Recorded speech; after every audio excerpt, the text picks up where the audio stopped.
இயேசுவில் பிரியமான சகோதர சகோதரிகளே, புனித சந்தியகப்பரின் பக்தர்களே, நம்முடைய பாதுகாவலர் தூய சக்திமிகு சந்தியகப்பருடைய 48வது ஆண்டு விழாவை கொடியேற்றத்தோடு ஆரம்பித்திருக்கிறோம். இந்த புனிதமான வேளையில் இந்த விழா சிறப்பாக நடைபெற இறைவன் ஆசிர்வதிக்க வேண்டும் என்று ஜெபித்து இந்த விழாவை கொண்டாடும் நம்முடைய அன்பு பாசத்துக்குரிய பங்கு தந்தை அவர்களுக்கும், இளைஞர் மன்றத்தாருக்கும், இயக்கத்தை சார்ந்தவர்களுக்கும், அன்பியங்களுக்கும், நம்முடைய பங்கு மக்களுக்கும், பக்தர்களுக்கும், இங்கு வந்திருக்கிற ஜெபமாலை சபையினுடைய தந்தையின் பெயராலும் என் பெயராலும் ஜெபங்களையும் வாழ்த்துக்களையும் உரித்தாக்கிக் கொள்கிறேன். இறையேசுவில் அன்புக்குரிய சகோதரமே, கொடியேற்ற பெருவிழாவின் முதல் நாளில் நாம் தியானிப்பதற்காக அருமையான ஒரு சிந்தனையை நம்முடைய பங்கு தந்தை அவர்கள் கொடுத்திருக்கிறார்கள். விழா நாயகரின் சீடத்துவம், புனித சந்தியகப்பரின் சீடத்துவத்தை பற்றி சிந்திக்க நம்மை அழைக்கிறார். சீடத்துவம், கிறிஸ்துவ பெருமக்களாகிய நாம் ஒவ்வொருவருமே சீடராக அழைக்கப்பட்டிருக்கிறோம். அந்த அழைப்பின் பேரில் இயேசுவின் பிள்ளைகளாக திருமுழுக்கின் வழியாக அவருடைய அன்பு மக்களாக சீடர்களாக வாழ்ந்து கொண்டிருக்கும் இக்காலகட்டத்தில் சீடத்துவம் என்ற கோட்பாட்டினை நினைக்கின்ற பொழுது, சீடத்துவம் என்றால் என்ன என்ற புரிதலை நினைக்கிற பொழுது அது பல்வேறு பரிணாமங்களை கொண்டதாக இருக்கிறது. சீடத்துவம் என்று சொல்லுகிற பொழுது ஒரே ஒரு கருத்தை மாத்திரம், ஒரே ஒரு கோட்பாட்டை மட்டும் கூறக்கூடிய நிலையில் இல்லை. 2024 ஆண்டுகள் இயேசு பிறந்து நம்முடைய வாழ்ந்து கொண்டிருக்கிறார் என்றால், கடந்த கால ஆண்டுகளின் வரலாற்றை, திருச்சபையின் வரலாற்றை திரும்பி பார்க்கிற பொழுது சீடத்தினுடைய கோட்பாடுகள், அதனுடைய சிந்தனைகள், அதனுடைய வழிமுறைகள் எல்லாம் மாறி இருக்கிறதை பார்க்கிறோம். நாடுக்கு நாடு, ஆண்டுக்கு ஆண்டு, நூற்றாண்டுக்கு ஆண்டு மாறி இருக்கிறது. முதல் 4 நூற்றாண்டுகளை எடுத்து அதனுடைய வரலாற்றை பார்க்கிற பொழுது ரோமை பேரரசு தான் மதமாக விளங்கியது.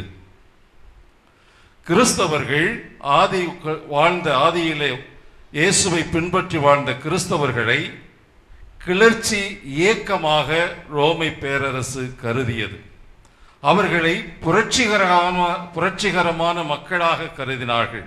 அரசுக்கு எதிராக அவர்கள் இருக்கிறார்கள் என்பதை கருதியதால் ரோமை அரசு அவர்களை சிறைப்பிடித்தது, சித்திரவதை செய்தது, கொலை செய்தது.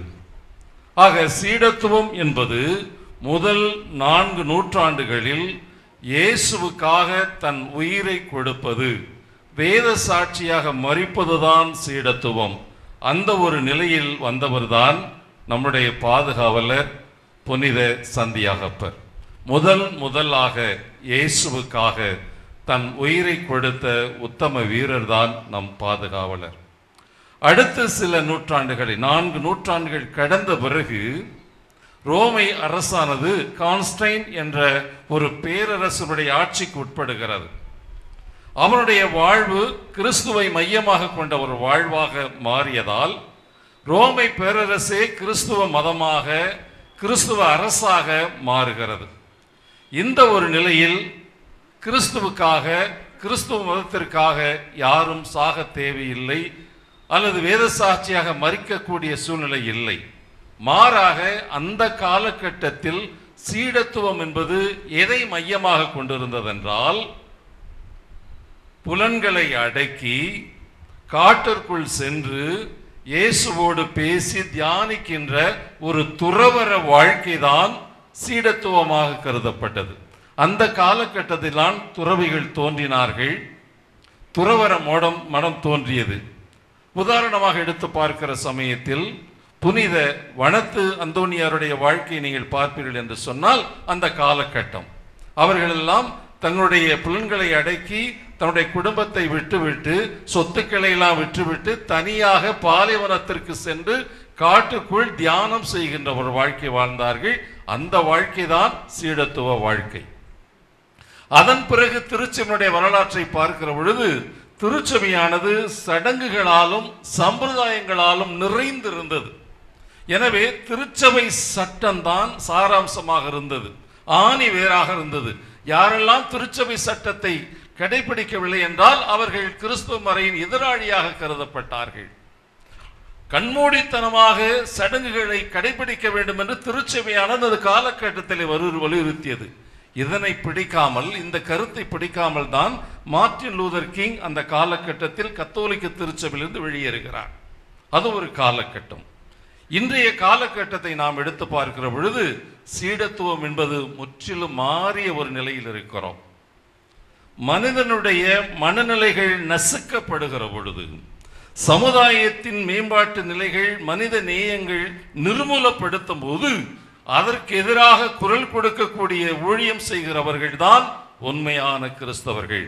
உண்மையான சீடர்கள், கிறிஸ்துவின் சீடர்கள் யார் என்று சொன்னால், மனித நேயத்தையும் சமுதாய மேம்பாட்டிற்கான நிலையையும் உழைக்கக்கூடிய ஒரு ஊழியம் உள்ளவர்கள் தான் சீடர்களாக கருதப்பட்டார்கள். ஒரு தனி மனிதனுடைய வாழ்க்கை நல்லவராக இருந்தாலும் அவனுடைய எண்ணமும் சிந்தனையும் வாழ்வும் சமூகத்தை மையமாக கொண்டு சமூகத்தினுடைய மேம்பாட்டுக்காக, சமூகத்தில் ஏற்பட்டு கொண்டு நிலவி கொண்டிருக்கிற அநீதிகளை எல்லாம் எதிர்க்கக்கூடிய ஒரு மனநிலை உள்ளவனாக இருப்பானேயானால் அவன்தான் உண்மையான கிறிஸ்தவ சீடன் என்ற நிலையானது இக்காலகட்டத்தில் நிலவுகிறது. ஆக பிரியமான அன்பு சகோதர சகோதரிகளே, சீடத்துவம் என்பது பல ஆண்டுகளில் வரலாற்றில் பல்வேறு நிலைகளில் பரிணாமம் எடுத்திருப்பதை நாம் பார்க்கிறோம். இந்த ஒரு நிலையில் இன்றைய நாளில் நமக்கு கொடுக்கப்பட்டிருக்கிற தியான கருத்து புனிதரின் சீடத்துவம், விழாநாயகரின் சீடத்துவம் என்று பார்க்கிறோம். நமக்கு நம்முடைய தலைவராக, கடவுளாக, தேவனாக யார் இருக்கிறார் என்று சொன்னால் இயேசு. ஆக இயேசுவின் சீடர்களாக நாம் அழைக்கப்பட்டிருக்கிறோம். ஆக இயேசுவினுடைய வாழ்க்கை வரலாற்றை, அவருடைய போதனையை, அவருடைய வாழ்க்கை நடைமுறைகளை எல்லாம் விவிலியமானது நமக்கு படம் பிடித்து காட்டுகிறது. அவ்வாறு விவிலியத்தை எடுத்து வாசித்து பார்க்கிற பொழுது இயேசு பல்வேறு கோட்பாடுகளை சொல்லுகிறார். என் சீடன் என்பவன் எப்படிப்பட்டவனாக இருக்கட்டும். முன்னுரையிலே அழகாக சொன்னார் நம்முடைய பங்கு தந்தை, என்னை பின்பற்ற வருகிறவன் தன்னையே மறுத்து தன் சிலுவையை சுமந்து கொண்டு என்னை பின்பற்றட்டும் என்று சொல்லி இயேசு கூறியதாக இயேசுடைய கோட்பாடை, ஒரு சீடன் என்பவன் தன்னை மறுத்து, தன் குடும்பத்தை மறுத்து, தன் செல்வத்தை மறுத்து, தன் மரியாதை மறுத்து, தன்னுடைய மதிப்பீட்டை மதித்து, தன்னுடைய எல்லாவற்றையும் இழந்து இயேசுவுக்காக தன்னை முழுவதும் அர்ப்பணித்து அதற்காக ஏற்படுகிற துன்பங்களை எல்லாம் தனதாக்கி கொண்டு தனது உயிரையே பயணமிக்கக்கூடிய ஒரு உத்தமன் தான் உண்மையான சீடனாக இருக்க முடியும் என்பதை இயேசு வலியுறுத்தி காட்டுகிறார். அத்தோடு மாத்திரமல்ல, பல்வேறு வழிமுறைகளையும் தன்னுடைய சீடனாக இருப்பவனுக்கு இருக்க வேண்டும் என்பதனை விவிலியத்திலே பல இடங்களிலே சொல்லியிருப்பதில் அடிப்படையாக ஒரு இயேசுவின் சீடன் அடிப்படையாக இருக்க வேண்டிய பண்பு என்னவென்றால், அழகாக இயேசு சொல்லியிருக்கிறார், உன் தேவனாகிய கர்த்தரை, கடவுளை முழு இதயத்தோடு முழு அன்போடு நீ அன்பு செய்ய வேண்டும். இரண்டாவதாக, உன்னை அன்பு செய்வது போல உன் அயலானையும் அன்பு செய்ய வேண்டும். இந்த இரண்டு கட்டளைகளை எவன் தனது அடிப்படையாக கொண்டிருக்கிறானோ அவன்தான் இயேசுவின் சீடனாக இருக்க முடியும், கடவுளுடைய பின்பற்றக்கூடிய சீடராக இருக்க முடியும். ஆக நம்முடைய வாழ்க்கையிலே கிறிஸ்தவர்களாகிய நாம் எப்படிப்பட்ட மனிதர்களாக வாழ வேண்டும் என்று சொன்னால், சுருக்கமாக இரண்டே வரிகளில், ஒன்று, கடவுள் மீது ஆழமான நம்பிக்கையும் விசுவாசம் கொண்டிருக்க வேண்டும். இரண்டாவது, கடவுளின் சாயலாக படைக்கப்பட்ட மனிதன் மீது அன்பும் கரிசனை கொண்டவர்களாக இருக்க வேண்டும். இந்த இரண்டு பண்புகளை, இரண்டு குணங்களை, இரண்டு கோட்பாடுகளை யார் தன்னகத்தை கொண்டிருக்கிறார்களோ அவர்கள்தான் உண்மையான இயேசுவின் சீடர்களாக இருக்க முடியும். ஆக இயேசு இந்த கோட்பாடுகளை நமக்கு கூறினாலும் அவர் தன்னுடைய வாழ்க்கையில் பயன்படுத்தியிருக்கிறாரா, அந்த கோட்பாட்டின்படி இயேசு வாழ்ந்திருக்கிறார் என்பதுதான் ஒரு தலைவனுக்குரிய பண்பு. எந்த ஒரு தலைவனும் சொல்வதோடு நின்று விடாமல் அதை தனது வாழ்வாக கொண்டு வாழ்ந்து கொண்ட பொழுதுதான் அவனுடைய கோட்பாடுகள், அவனுடைய போதனைகள் எடுபடும், பின்பற்றப்படும். அந்த வகையில் இயேசுவினுடைய வாழ்க்கையை நாம் எடுத்து அரசு பார்க்கிற பொழுது புதிய ஏற்பாட்டிலே பல இடங்களிலே பார்க்கிறோம், இயேசு வார்த்தையோடு நின்று விடாமல் வாழ்ந்தும் காட்டினார் என்று பார்க்கிறோம். இயேசுவின் வாழ்க்கையிலே பார்க்கிற பொழுது கடவுள் மீது, தந்தையின் மீது ஆழமான நம்பிக்கை கொண்ட மனிதராக எந்த ஒரு காரியத்தையும் செய்வதற்கு முன்பாக, எந்த ஒரு மேம்பாட்டினை தன்னுடைய முடிவெடுப்பதற்கு முன்பாக கடவுளை தேடி வேண்டுகிற இறை நம்பிக்கை உள்ள மனிதராக, கடவுளாக, தேவனாக நம் இயேசு விளங்கினார் என்பதை பார்க்கிறோம். மத்தேயு எழுதிய நற்செய்தி 4ஆம் அதிகாரத்தில் நீங்கள் எடுத்து வாசித்து பாருங்கள். அன்னை மரியாளோடு ஆண்டவர் இயேசு வாழ்ந்த பிறகு தந்தையின் திருவிழத்தை நிறைவேற்றுவதற்காக இந்த உலகத்திற்கு மனிதனாக பிறந்த இயேசு தந்தையுடைய திருவிழத்தின், தந்தையுடைய போதனையை மக்களுக்கு எடுத்துக் கூற வேண்டும் என்று இந்த உலகத்தில் வெளி அடையாளமாக தன்னை வெளியே வந்தபோது, குடும்பத்தை விட்டு வெளியே வந்தபோது அவர் செய்த முதல் காரியம் என்ன? பைபிள் சொல்லுகிறது, 40 நாட்கள் பாலைவனத்திலே உண்ணாமலும் குடைக்காமலும் நோன்பிருந்து பிரார்த்தனை செய்தார் என்று சொல்லப்பட்டிருக்கிறார். தான் வருகின்ற 3 ஆண்டுகளும் தன்னுடைய இறை தந்தையுடைய விருப்பத்தை மக்களுக்கெல்லாம் எடுத்து சொல்ல வேண்டும் என்றால் அதற்குரிய தயாரிப்பு, அதற்குரிய பலன், அதற்குரிய முன் யோசனை, இவ்வாறு பல்வேறு காரியங்களை சிந்தித்து தியானித்து முடிவெடுத்து அதன்படி வாழ்வதற்கு தன்னை ஆயத்தப்படுத்த, தன்னை பலப்படுத்த, தனது சக்தியை பெருக்கிக் கொள்வதற்காக அவர் செய்த காரியம் இறை தந்தையோடு 40 நாட்கள் பாலைவனத்திலே பேசினார், உறவாடினார், ஜெபித்தார், உண்ணா நோன்பிருந்து தன்னை முழுவதும் தந்தைக்கு ஒப்பு கொடுத்து தன்னுடைய வாழ்க்கையை ஆண்டவருடைய வழியோடு ஆரம்பிப்பதற்காக 40 நாட்கள் இருந்ததை பார்க்கிறோம். இவ்வாறு தன்னுடைய நம்பிக்கையை, கடவுள் மீது கொண்டிருந்த விசுவாசத்தை இந்த காரியம் நமக்கு வெளிப்படுத்துவதை பார்க்கிறோம். அடுத்தபடியாக மார்க் எழுதிய நற்செய்தி அதிகாரம் 1:34ஆம் வசனத்தை நீங்கள் எடுத்து வாசித்து பாருங்கள். இயேசு தனிமையாக மலை மீது ஏறி ஜெபித்தார், தந்தையோடு பேசினார், தந்தையோடு உறவாடினார். இவ்வாறு தந்தையோடு உறவாடிய பிறகு கீழே இறங்கி தன்னுடைய சீடர்களை எல்லாம் தேர்ந்தெடுக்கக்கூடிய ஒரு வல்லமையான ஆசீர்வாதத்தை பெறுவதை பார்க்கிறோம். ஆக சீடர்களை தேர்ந்தெடுப்பதற்கு முன்பாக முதலில் தந்தையிடம் பேசுகிற, தந்தையிடம் ஜெபிக்கக்கூடிய ஒரு உன்னதமான பாக்கியத்தை அவர் கொண்டிருந்தார் என்றால் அது அவருடைய கடவுள் நம்பிக்கையை எடுத்து காட்டுவதை பார்க்கிறோம். அடுத்தபடியாக யோவான் எழுதிய நற்செய்தி 11ஆம் அதிகாரம் 41வது வசனத்தை நீங்கள் எடுத்து வாசித்து பாருங்கள். இயேசுவின் நெருங்கிய நண்பர் லாசர் இறந்து விட்டார். இறந்த செய்தியை கேள்விப்பட்டு ஊருக்கு செல்கிறார். ஊருக்கு சென்று அடக்கம் செய்யப்பட்ட அந்த கல்லறை முன்பாக நின்று கொண்டிருக்கிறார். அப்போது மார்த்தாள், லாசருடைய சகோதரி மார்த்தாள் சொல்லுகிறார், ஆண்டவரே, இந்த இறந்த உடல் இந்த கல்லறையில் வைத்து 4 நாள் ஆயிற்று, நீர் அங்கு போய் அதை திறக்க வேண்டும் என்று சொல்லுகிறீர், அது நாற்றம் அடிக்குமே என்று சொன்னபோது இயேசு சொல்லுகிறார், நீ விசுவசித்தால் தேவனுடைய மகிமை காண்பாய் என்று சொல்லி வேதம் சொல்லுகிறது. ஆண்டவர் இயேசு வானத்தை அண்ணாந்து பார்த்து, தந்தையே, நீர் என்னுடைய வேண்டுதலுக்கு செவி சாய்க்கிறீர் என்பது எனக்கு தெரியும், இருந்தாலும் இங்கு கூடியிருக்கிற மக்கள் எல்லாம் என்னுடைய ஜெபத்திற்கு வேண்டுதலுக்கு நீ செவி சாய்ப்பீர் என்பதை உணர்வதற்காகத்தான், தெரிந்து கொள்வதற்காகத்தான் உம்மை நோக்கி நான் ஜெபிக்கிறேன் என்று ஜெபித்து விட்டு, லாசரே வெளியே வா என்று சொல்லுகிறார். லாசர் உயிரோடு வருவதை பார்க்கிறோம். ஆக தந்தை நோக்கி அவர் ஜெபிக்கிறார் என்று சொன்னால் எதை அவர் எடுத்து காட்டுகிறது? இயேசு ஆண்டவர் தந்தையின் மீது கொண்டிருந்த இறை நம்பிக்கை எடுத்து காட்டுவதை பார்க்கிறோம். லூக்கா எழுதிய நற்செய்தி 42ஆம் அதிகாரம் 22வது வசனத்தில் நாம் பார்க்கிறோம். இயேசுவுடைய கடைசி நேரம், ஒலிவமலைக்கு செல்கிறார். இன்னும் சில நாட்கள் தான், 2 நாட்கள் 3 நாட்கள் தான் அவர் உயிரோடு இருக்கக்கூடிய நாட்கள். இந்த ஒரு நிலையில் தன்னுடைய கடைசி நேரம், சாவு நெருங்கிவிட்டது. எதற்காக இந்த உலகத்திற்கு வந்தாரோ அந்த நோக்கம் நிறைவேறப் போகிறது. இந்த ஒரு நிலையில் தனியாக ஒலிவமலைக்கு செல்லுகிறார். சென்று அங்கிருந்த தன்னோடு வந்த திருத்தூதர்கள் யோவான், சந்தியாகப்பர் மற்றும் பேதுருவிடம் பார்த்து, எனக்காக ஜெபியுங்கள் என்று சொல்லிவிட்டு முழங்காலில் இருந்து 2 கரங்களை விரித்து, தந்தையே, இந்த துன்பக்களம் என்னை விட்டு அகல்வதாக, இருப்பினும் என்னுடைய சித்தம் அல்ல உம்முடைய சித்தத்தின்படியே ஆகட்டும் என்று ஜெபிப்பதை நாம் பார்க்கிறோம்.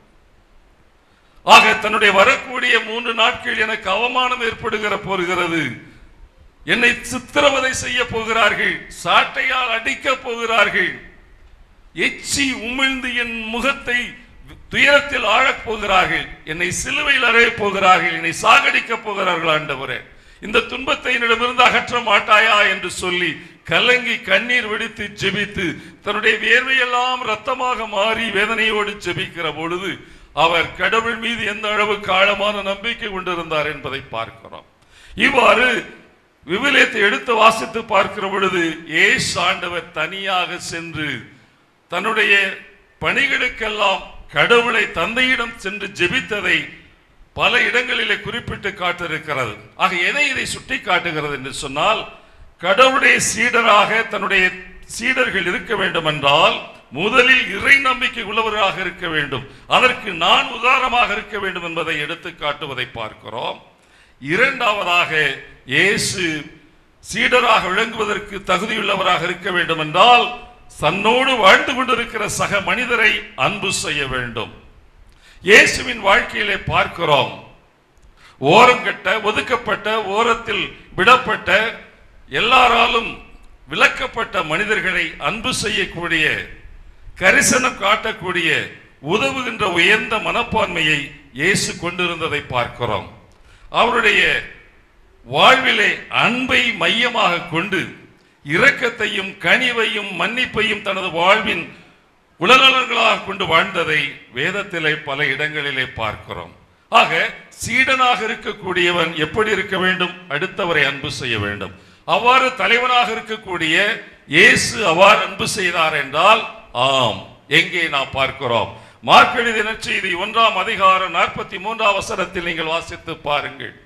அங்கே பார்க்கிறோம், யூத மக்களால் ஒதுக்கப்பட்ட, யூத மக்களால் வெறுக்கப்பட்ட, யூத மக்களால் அருவருக்கத்தனமாக பார்க்கப்பட்ட, யூத மக்களால் உறவுகள் இல்லாத நிலையில் வாழ்ந்த, ஊரின் ஓரத்தில் இருக்கக்கூடிய ஒரு மலையில் வாழ்ந்த தொழுநோயாளுடைய வாழ்க்கையை நாம் பார்க்கிறோம். அந்த தொழுநோயாளியோடு யாருமே யூதர்கள் தொடர்பு கொள்ளக்கூடாது, உறவு கொள்ளக்கூடாது, பேசக்கூடாது என்ற ஒரு நிலையில் தொழுநோயாளி ஒருவன் இயேசுவிடம் வந்து, ஆண்டவரே, நீர் விரும்பினால் என்னை குணப்படுத்த உம்மால் கூடும் என்று முழங்காலிலிருந்து அவருடைய காலில் விழுந்து ஜெபிக்கிற பொழுது இயேசு அவனுடைய உடம்பில் இருக்கக்கூடிய சீல் வடிந்து கொண்டிருக்கக்கூடிய, சல வடிந்து கொண்டிருக்கக்கூடிய அந்த புண்கள் உள்ள அந்த உடம்பை பிடித்து தூக்கி விரும்புகிறேன் குணமாக என்று சொல்லி அவனுக்கு சுகம் கொடுக்கிறாரே, அது எதை காட்டுகிறது? அந்த நோயாளியின் மீது ஒதுக்கப்பட்ட, வெறுக்கப்பட்ட, சமுதாயத்தால் புறக்கணிக்கப்பட்ட ஒரு மனிதனை தன்னுடைய அன்பின் மகனாக ஏற்றுக்கொண்டு அவனுக்கு உடல் சுகம் கொடுப்பதோடு மாத்திரமல்ல, அந்த சமூகத்தோடு வாழக்கூடிய ஒரு புது பிறப்பை கொடுக்கக்கூடிய ஒரு கரிசனம் உள்ள ஒரு மனிதராக, தலைவராக, கடவுளாக, தேவனாக, தெய்வ மகனாக இருப்பதை எடுத்து காட்டுவதை பார்க்கிறோம். லூக்கா எழுதிய நற்செய்தி அதிகாரம் 11:7 இறைவார்த்தைகள் 11 நீங்கள் எடுத்து வாசித்து பாருங்கள். இயேசு ஆண்டவர் நைன் பட்டணத்துக்கு சென்று கொண்டிருக்கிறார். அங்கே இறந்த ஒரு இளைஞனுடைய பாடை வந்து கொண்டிருக்கிறது. அந்த பாடையின் அருகே ஒரு தாய் அழுது கொண்டு வருகிறாள். இந்த அகோர காட்சியை பார்த்து கொண்டிருக்கிற இயேசுவின் உள்ளத்தில் தன் கணவனை இழந்து தனக்கென்று துணையாக இருந்த தன் ஒரே மகனையும் இழந்த அந்த துக்ககரமான அந்த தாயினுடைய முகத்தை பார்க்கிறார், கண்ணீரை பார்க்கிறார். அருகில் சென்று அம்மா அழாதே என்று சொல்லி அந்த வார்த்தையோடு நின்று விடவில்லை.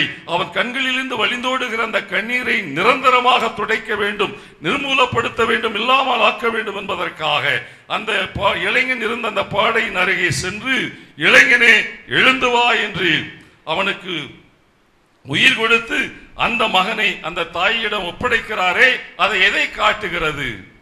ஒன்றுமில்லாமல் யாருமே இந்த உலகில் துணையில்லை என்று கலக்கம் அடைந்தவர்களுக்கு துயதுடைக்கக்கூடிய, ஒரு கரிசனம் காட்டக்கூடிய, கனிவு காட்டக்கூடிய, பரிவு காட்டக்கூடிய ஒரு கடவுள் நான் இருக்கிறேன் என்று எடுத்து காட்டுவதை பார்க்கிறோம். லூக்கா எழுதிய நற்செய்தி 19ஆம் அதிகாரம் 1 to 10 முடிய உள்ள இறை வார்த்தைகளை நீங்கள் வாசித்து பாருங்கள். அங்கே என்ன பார்க்கிறோம்? சக்கேயு ஒரு பணக்காரன். வரி வசூலிக்கக்கூடியவன், யூதன் தான், யூத மறையை சேர்ந்தவன் தான், ரோமை அரசாங்கத்தால் நியமிக்கப்பட்ட அரசு அதிகாரி தான். அவன் பணம் இருக்கிறது, சொத்து இருக்கிறது, எல்லாமே இருக்கிறது. ஆனால் தனிப்பட்ட மரமாக, தனி மரமாக இருக்கிறான். யூதர்கள் யாரும் அவனோடு உறவு கொள்வதில்லை, சொந்தம் பாராட்டுவதில்லை. ஒதுக்கப்பட்ட ஒரு நிலையிலே வாழ்ந்து கொண்டிருக்கிறான். இந்த ஒரு நிலையில் தான் நான் ஒதுக்கப்பட்ட நிலையில் இருக்கிற எனக்கு தூக்கம் இல்லை, நிம்மதி இல்லை, வாழ்வில் சந்தோஷம் இல்லை, சமாதானம் இல்லை. இந்த சமாதானம் தரக்கூடிய இந்த இயேசுவை நான் பார்த்தால் நிச்சயமாக பலன் பெறுவேன் என்று சொல்லி அத்திமரத்தில் ஏறிக்கொண்டிருக்கிற பொழுது இயேசு ஒதுக்கப்பட்ட, யூதரால் வெறுக்கப்பட்ட, பாவியாக கருதப்பட்ட அந்த சக்கேவை பார்த்து, சக்கேயு இறங்கி வா என்று உன் வீட்டில் நான் தங்க வேண்டும் என்று சொன்னபோது அவன் தன்னுடைய பாவத்தை அறிக்கையிடுகிறான். தன் சொத்தையெல்லாம் ஏழைகளுக்கு கொடுக்கிறான். எவரையெல்லாம் ஏமாற்றினோ அதையெல்லாம் மீண்டும் திருப்பி கொடுத்து விடுகிறேன் என்று பாவ அறிக்கை சொன்னபோது, உன்னுடைய வீடு, நீ ரட்சிக்கப்படுவாய், நீ மீட்புப்படுவாய், உன்னுடைய இல்லம் ரட்சிக்கப்படும் என்று சொல்லி அவனுக்கு ஆசீர்வாதம் கொடுக்கிறார். அவனுடைய பாவங்களை எல்லாம் மன்னிக்கிறார். அவனுடைய இருதயத்தில் இருந்த அந்த பெரும் பாறையாக இருந்த கல்லான இதயத்திலே கனிவுள்ள இதயமாக ஆறுதல் தருகிற இதயத்தை அவருக்கு கொடுத்து அவனை வாழ வைக்கிறார் என்று சொன்னால் இதை காட்டுகிறது. பாவியின் மீது ஒதுக்கப்பட்ட, பாவியாக கருதப்பட்ட மனிதனையும் ஆண்டவர் நேசிக்கிறார், கரிசனை காட்டுகிறார் என்பதை எடுத்து காட்டுவதை பார்க்கிறோம். யோவான் எழுதின செய்தி 5ஆம் அதிகாரத்தில் எடுத்து வாசித்து பாருங்கள். 38 ஆண்டுகளாக ஆட்டுக்குளத்தின் அருகே படுத்த படுக்கையாக கிடக்கிற ஒரு பெரிய மனிதரை நாம் பார்க்கிறோம். நம்முடைய இல்லங்களிலே நாம் பார்க்கிறோம். நம்முடைய பெரியவர்கள் யாரும் இல்லை என்று சொன்னால் படுத்த படுக்கையிலே கிடக்கிற அந்த மனிதர்கள் யாரும் உதவ வரவில்லை என்றால் அவருடைய வாழ்க்கை எவ்வளவு நரகமாக இருக்கும் என்பதை நாம் அறிந்திருக்கிறோம். 38 ஆண்டுகள் யாருமே இல்லாத ஒரு நிலையில் படுக்கையிலே கிடக்கக்கூடிய, நடக்க முடியாமல், கைகளை அசைக்க முடியாமல் கிடக்கக்கூடிய ஒரு மனிதனை ஆண்டவர் இயேசு தேடி சென்று எழுது உன் படுக்கை தூக்கி கொண்டு போய் என்று சொல்லி அவனுக்கு நடப்பதற்குரிய சக்தியை, ஒரு வாழ்வை கொடுக்கிறார் என்று சொன்னால் அதை எதை காட்டுகிறது? இயேசு மக்கள் மீது, ஏழைகள் மீது, நோயாளிகள் மீது அக்கறை உள்ளவராக இருக்கிறார், அன்பு செய்யக்கூடிய இதயம் படைத்தவராக இருக்கிறார் என்பதை பார்க்கிறோம். ஆக ஒரு சீடனாக, இயேசுவின் சீடனாக விளங்க வேண்டும் என்று சொன்னால் அவன் கடவுள் பக்தி உள்ளவனாக இருக்க வேண்டும். அதே சமயத்தில் இந்த சமுதாயத்தால் புறக்கணிக்கப்பட்ட ஏழை எளிய மக்கள் மீது அக்கறை காட்டுகின்ற கரிசனம் உள்ள இதயம் படைத்தவனாக இருக்க வேண்டும். அப்போதுதான் அவன் உண்மையான இயேசுவின் சீடனாக இருக்க முடியும் என்பதை இயேசு எடுத்து காட்டுகிறார் தன் வாழ்க்கையின் மூலம். இன்று நாம் நம்முடைய புனிதர் சந்தியாகப்பரின் விழாவை கொண்டாடுகிறோம். அவருடைய சீடத்துவ வாழ்க்கையை பற்றி நாம் தியானிக்க இருக்கிறோம். அவருடைய சீடத்துவம் எவ்வாறு இருந்தது? புனித சந்தியாகப்பர் யார்? இயேசுவின் தாய், நம்முடைய அன்னையுமான கன்னி மரியாளின் சகோதரியான சலோமியினுடைய பிள்ளைதான் புனித சந்தியாகப்பர். அவரோடு உடன் பிறந்தவர் தான் யோவான். இந்த இருவரையுமே ஆண்டவர் இயேசு அழைக்கிறார். இன்று வாசிக்கப்பட்ட நற்செய்தியிலே வாசிக்க கேட்டோம், எல்லாவற்றையும் விட்டு வந்தார்கள். அப்பா, அம்மா, தான் செய்யக்கூடிய வேலைகள், தான் வைத்திருந்த படகு எல்லாவற்றையும் இயேசுவுக்காக விட்டு வருகிறார்களே, அதுதான் புனித சந்தியாகப்பரின் ஆழமான நம்பிக்கை. விட்டு விடுவதோடு மாத்திரமல்ல, அவருடைய வாழ்க்கை வரலாற்றை நாம், புனித சந்தியாகப்பரை பற்றிய நிலைப்பாடுகளை நாம் வேதத்தில் எடுத்து வாசித்து பார்க்கிற பொழுது அவர் ஒரு சுறுசுறுப்புள்ள மனிதராக, வேகமுள்ள ஒரு மனிதராக இருப்பதை நாம் பார்க்கிறோம். எவ்வாறு என்று சொன்னால், விவிலியத்திலே பார்க்கிறோம், ஒரு இடத்திலே இயேசு ஜெருசலேம் செல்ல வேண்டும். அவ்வாறு செல்லுகிற பொழுது அங்கே எருசலேமிலே இயேசுக்கு எதிராக மக்கள் குதித்தெழுந்திருக்கிறார்கள். இயேசு சென்றால் ஆபத்து ஏற்படும் என்ற ஒரு நிலை வருகிற பொழுது புனித சந்தியாகப்பர் இயேசுவை பார்த்து சொல்லுகிறார், தன்னுடைய சகோதரன் யோவானோடு சேர்ந்து, ஆண்டவரே, அந்த மக்கள் மீது வானத்திலிருந்து தீயை பொழிய வைத்து அழித்து விடவா என்று கேட்கிறார். இது ஒரு விதமான காரியம் செல்லாக இருந்தாலும் கூட அவருடைய ஆழமான நம்பிக்கை, இயேசு மீது கொண்டிருந்த ஆழமான பற்று, அவருடைய சுறுசுறுப்பு, அவருடைய வேகம் எந்த அளவுக்கு சீடத்துவத்தில் இருக்கிறது என்பதை எடுத்து காட்டுகிறது. மாத்திரமல்ல, இயேசுடைய நெஞ்சத்தின் நெருக்கமாக புனித சந்தியாகப்பர் விளங்கியிருக்கிறார். இயேசு 12 சீடர்களை தன்னுடைய அன்பு அப்போஸ்தலர்களாக அழைத்திருந்தாலும் கூட மூன்று பேரை தன்னுடைய நெருக்கத்தில் வைத்திருந்தார். அவர்களில் ஒருவர் தான் புனித சந்தியாகப்பர். அடுத்து அவருடைய அன்பு சகோதரரான யோவான், பேதுரு. இந்த மூவரையும் தன்னுடைய முக்கியமான நேரங்களில் அவர்களை தனியாக அழைத்து சென்று தன்னுடைய மகிமையில் பங்கு பெற செய்திருக்கிறார். எனவேதான் நாம் பார்க்கிறோம், ஒன்று தாபோர் மலையில் இயேசு உருமாறிய பொழுது இவர்கள் மூவரும் கூட இருக்கிறார்கள். யாயிர் என்ற ஜெபக்கூட தலைவனுடைய வீட்டிற்கு சென்று அவன் மகள் இறந்து போய் கிடந்த அந்த சிறுமிக்கு உயிர் கொடுக்கிற பொழுது அந்த அறைக்குள் வேறு யாரையும் உள்ள விடவில்லை. இந்த 3 அப்போஸ்தலரை மட்டுமே உள்ளே விடுவதை நாம் பார்க்கிறோம். கடைசியாக தன்னுடைய சாவின் முந்தின நாள் பார்க்கிற பொழுது தன்னோடு ஜெபிக்க, தனக்கு ஊக்கம் கொடுக்க, தனக்கு தைரியம் கொடுக்க, தனக்கு பக்கபலமாக இருப்பதற்காக அழைத்து சென்ற 3 அப்போஸ்தலர்களில் நமது சந்தியாகப்பர் ஒருவர். ஆக இயேசுடைய நெஞ்சத்தின் நெருக்கமாக இருந்ததாலும் அவர் இயேசுனுடைய சீடராக உயர்த்தப்பட்டிருப்பதை பார்க்கிறோம். இதெல்லாம் எதை சுட்டி காட்டுகிறது என்று சொன்னால், இயேசுவிடம் கடவுளிடம் கொண்டிருந்த அந்த சீடத்துவத்திலே அவருடைய ஆழமான நம்பிக்கையும் விசுவாசத்தையும் எடுத்து காட்டுகிறது. அதே சமயத்தில் புனித யாகப்பருடைய திருமுகத்தை நீங்கள் எடுத்து வாசித்து பாருங்கள். மற்றவர்களாம் பல்வேறு கோட்பாடுகளையும் அறநெறிகளையும் சொன்னாலும் கூட புனித சந்தியாகப்பருடைய யாகப்பர் திருமுகம் அழகாக, எளிமையாக, நம்மை போன்ற மக்களுக்கு கூறக்கூடிய அறிவுரையாக இருப்பதை பார்க்கிறோம். அதிலே யாகப்பருடைய திருமுகம் 3ஆம் அதிகாரத்தின் தொடக்கத்திலே நாம் பார்க்கிற பொழுது புனித யாகப்பர் அழகாக ஒரு சிந்தனையை, அறிவுரையை சொல்லுகிறார். அன்பான மக்களே, ஏதாவது ஒரு வழிபாடு நடக்குமானால் அங்கு பகட்டாய், ஆடம்பரமாய், பணக்காரத்தனமாய் ஆடை அணிந்து நகைகள் அணிந்து வருகின்ற செல்வாக்குள்ள மக்களுக்கு இருக்கையிலே நீங்கள் முதலிடம் கொடுப்பீர்கள். ஆனால் ஏழை எளிய மக்களுக்கு ஒரு தனிப்பட்ட ஒதுக்கப்பட்ட இடத்தில் இடம் கொடுக்கிறீர்கள். நீங்கள் அப்படி இருக்கக்கூடாது. மாறாக கடவுளுக்கு முன்பால் எல்லாரும் சமமாக படைக்கப்பட்டவர்கள், எல்லோரும் சகோதர சகோதரிகள், உங்களுக்குள் வேறுபாடு பார்க்காதீர்கள் என்று சொல்லுகிற இந்த அறிவுரையானது அவருடைய மனித நேயத்தையும் மனிதன் மீது அவர் கொண்டிருந்த அக்கறையையும் கரிசனையும், குறிப்பாக ஒதுக்கப்பட்ட ஏழைகள் மீது கொண்டிருந்த அவருடைய பரிதாப நிலையை எடுத்து காட்டுவதை பார்க்கிறோம். இன்று வாசிக்கப்பட்ட 2வது வாசகத்திலே 5ஆம் அதிகாரம், யாகப்பர் எழுதிய திருமுகம் 5ஆம் அதிகாரத்தில் என்ன சொல்லப்பட்டிருக்கிறது? ஒருவன் நோயிற்றிருந்தால் மூப்பர்களை அழைக்கட்டும், அவர்கள் அவன் மீது எண்ணெய் பூசி அவனுக்காக ஜெபிப்பார்கள், விசுவாசமுள்ள ஜெபம் அவனை குணப்படுத்தும் என்று சொல்லுகிறார். அவருடைய கரிசனை எங்கே போகிறது?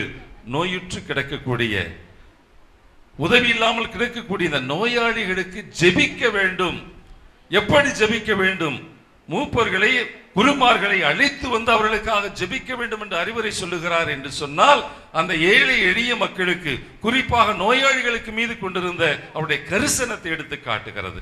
ஆக ஒரு சீடன் என்பவன் கடவுள் மீது நம்பிக்கை வைத்து வாழ வேண்டும். அதே சமயத்தில் கடவுளின் சாயலாக படைக்கப்பட்ட மனிதன் மீது அக்கறை உள்ளவனாக இருக்க வேண்டும், அன்பு செய்யக்கூடியவனாக இருக்க வேண்டும். அவ்வாறு வாழுகிற பொழுதுதான் அவன் உண்மையான சீடன். அந்த ஒரு வகையில் நம்முடைய சீடர், நம்முடைய அப்போஸ்தலர், நம்முடைய பாதுகாவலர் புனித சந்தியாகப்பர் மேன்மைக்குரிய, உயர்வுக்குரிய, முதன்மையான சீடராக விளங்கியதால் தான் இயேசுவுக்காக மரித்த முதல் அப்போஸ்தலர்களில் முதலாவதாக தன் உயிரை கொடுத்தார். எதனால்? இயேசுவின் உண்மையான முதன்மை சீடராக விளங்குவதனுடைய அடையாளம்தான் அவர் தன்னை முழுவதும் ஆண்டவருக்கு கொடுத்ததை பார்க்கிறோம். அவருடைய விழாவை கொண்டாடுகிற நாமும், நீங்களும் நானும் இயேசுவின் சீடர்களாக அழைக்கப்பட்டிருக்கிறோம். நம்முடைய சீடத்துவம் வெளியே சென்று போதிக்க வேண்டிய அவசியமில்லை. நம்முடைய உள்ளத்தில் ஏற்படுகிற அன்பு, கரிசனம், நம்மிடம் இருக்கக்கூடிய பரிவு, இரக்கம், மன்னிக்கக்கூடிய மனப்பான்மை, பெருந்தன்மை, அடுத்தவருடைய பெயரை கெடுக்கக்கூடிய கிட்டமான நிலைமை மாறி, அடுத்தவருடைய இதயத்தை காயப்படுத்தாத நல்ல வார்த்தைகளை பேசக்கூடிய நல்ல வார்த்தைகள், இதுதான் நம்முடைய வாழ்வில், குறிப்பாக நம்முடைய குடும்பத்தில் நாம் அதை பயன்படுத்துவோம் என்று சொன்னால், இந்த பண்புகளை நாம் வாழுகிற நம்முடைய குடும்பத்தில் நாம் இதை பயன்பாட்டில் வைப்போம் என்றால் நாம் உண்மையிலே இயேசுவின் சீடர்களாக மாறுகிறோம். மாத்திரமல்ல, நாம் பணி செய்கிற இடத்தில் நமக்கு மேல் உள்ள அதிகாரிகள், கீழுள்ளவர்களுக்கு மனித தன்மையோடு மதிப்பளிக்கக்கூடிய ஒரு மனப்பான்மை உள்ளவர்களாக வாழ்வோம் என்று சொன்னால் அங்கே நாம் இயேசுவை பிரதிபலிக்கிறோம், இயேசுவின் சீடராக வாழ்கிறோம். இவ்வாறு நம்முடைய வாழ்வு இயேசுவின் சீடராக இருக்க வேண்டும் என்பதற்காக விவிலியத்தை எடுத்து தெரு தெருவாக போதிக்க வேண்டிய அவசியமில்லை. நாம் வாழுகிற நம்முடைய இல்லங்களில் நம்முடைய வீடுகளில் இருக்கக்கூடிய பெரியோர்களை, அவர்களை கரிசனையோடு அவர்களுக்கு தேவையான உதவிகளை செய்கிற ஒரு உத்தம நல்ல மனம் இருக்குமானால் அங்கே நாம் இயேசுவை பிரதிபலிக்கிறோம், அங்கே இயேசுவை நாம் பின்பற்றுகிறோம், இயேசுவின் சீடர்களாக வாழுகிறோம். எனவே இந்த நல்ல நாளில் இயேசுவினுடைய அன்பு சீடராக, மைமிமிக்கு சீடராக விளங்கும் சக்தி வாய்ந்த சந்தியாகப்பரின் விழாவில் சடங்குகள், சம்பிரதாயங்கள், ஆடம்பரங்கள் அவசியம். அதைவிட அவர் வாழ்ந்த, அவர் உள்ளத்தில் இருந்த அந்த பண்புகள், ஏழைகள் மீது இரக்கம் காட்டும் பண்பும், கடவுள் மீது கொண்டிருந்த ஆழமான நம்பிக்கையும் நமது வாழ்வில் வெளிப்படுகிற பொழுது நாம் இந்த விழா கொண்டாடுவதிலே பொருள் இருக்கிறது, அர்த்தம் இருக்கிறது. அத்தகைய உயர்ந்த உள்ளம் நம் உள்ளத்தில் என்றும் வாழ இறைவன் நமக்கு வழிகாட்ட வேண்டும் என்று ஜெபித்து இத்திருப்பலியை ஒப்புக் கொடுப்போம். ஆமேன்.